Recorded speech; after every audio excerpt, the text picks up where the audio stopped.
వచ్చేస్తున్నాయి. పాత నోట్లు ఇక చెల్లవు.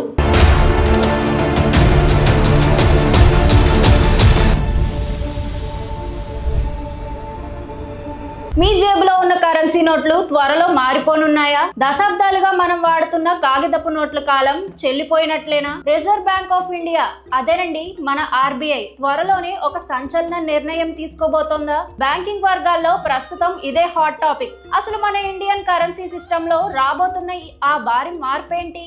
ప్రస్తుతం మనం వాడుతున్న కరెన్సీ నోట్లు చూస్తుంటాం కదా, కాస్త నలిగినా తడిసినా వెంటనే చిరిగిపోతుంటాయి. ఎందుకంటే వీటిని ప్రత్యేకమైన కాటన్ బేస్డ్ కాగితంతో తయారు చేస్తారు. ఇలా నోట్లు త్వరగా పాడైపోతుండటంతో ఆర్బీఐ ఎప్పటికప్పుడు డ్యామేజ్ అయిన నోట్లను వెనక్కి తీసుకొని కొత్త నోట్లను ప్రింట్ చేయాల్సి వస్తుంది. ఈ ప్రాసెస్ వల్ల ప్రభుత్వానికి మెయింటెనెన్స్ ఖర్చు తడిసి మోపెడవుతుంది. ఈ సమస్యకు చెక్ పెట్టేందుకే ఆర్బీఐ సరికొత్త ప్లాన్ రెడీ చేస్తోందట. అదే ప్లాస్టిక్ నోట్లు. టెక్నికల్ భాషలో చెప్పాలంటే వీటిని పాలిమర్ నోట్లు అంటారు. అంటే స్పెషల్ ప్లాస్టిక్ మెటీరియల్ తో ఈ కరెన్సీని తయారు చేస్తారు.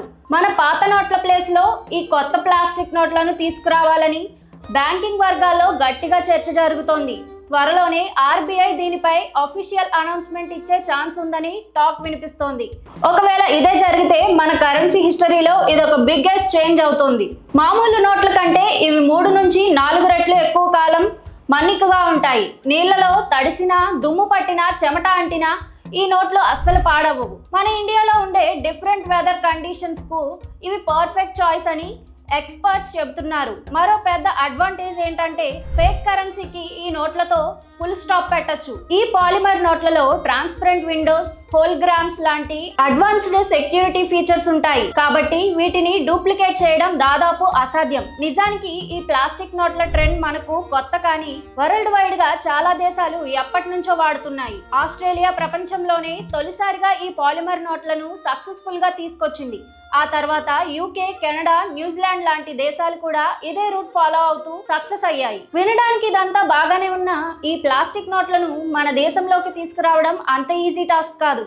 దీని వెనుక ఆర్బీఐ భారీ కసరత్తు చేయాల్సి ఉంటుంది. ఎందుకంటే ఈ కొత్త నోట్ల సైజులు, థిక్నెస్ డిఫరెంట్ గా ఉంటాయి. కాబట్టి దేశవ్యాప్తంగా ఉన్న లక్షలాది ఏటీఎంలు మళ్ళీ కాలిబ్రేట్ చేయాలి. అలాగే బ్యాంకుల్లో ఉండే నోట్ల కౌంటింగ్ మిషన్లను కూడా ఈ కొత్త నోట్లకు తగ్గట్టు అప్డేట్ చేయాలి. ఈ పాలిమర్ కరెన్సీ ముద్రణ కోసం సరికొత్త టెక్నాలజీతో ప్రింటింగ్ ప్లాంట్లను ఏర్పాటు చేసుకోవాలి. వీటన్నిటికీ మించి పబ్లిక్ లో ఈ నోట్లను వాడకంపై భారీగా అవేర్నెస్ తీసుకురావాలి. ఇప్పటి వరకు ఆర్బీఐ ఈ ప్రాజెక్టు పై ఎలాంటి అఫీషియల్ స్టేట్మెంట్ ఇవ్వలేదు. కానీ ఇంటర్నల్ గా మాత్రం గ్రౌండ్ వర్క్ గట్టిగానే జరుగుతోందని వినిపిస్తోంది. చివరిగా ఒక మాట, పాత నోట్లు చెల్లవనే ప్రచారాన్ని నమ్మాల్సిన అవసరం లేదు. ఎందుకంటే ఆర్బీఐ ఎలాంటి అధికార ప్రకటన చేయలేదు. ఒకవేళ భవిష్యత్తులో ఈ పాలిమర్ నోట్లు వచ్చినా అవన్నీ దశల వారీగా ప్రవేశపెడతారు తప్ప రాత్రికి రాత్రే పాత నోట్లు రద్దయ్యే అవకాశం లేదు.